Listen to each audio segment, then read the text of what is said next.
Mary Mumbi by Mbugo wa Mungai.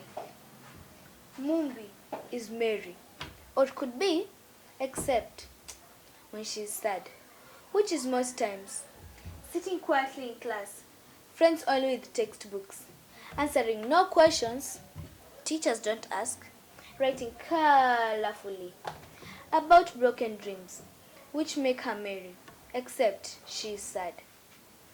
Simple dreams, giggling like other pupils, being asked questions like other pupils, writing answers on the board like other pupils, sitting up front with everyone like other pupils, being commended in class like other pupils, playing games like and with other pupils. Mary Mumbi smells on beguiling mask.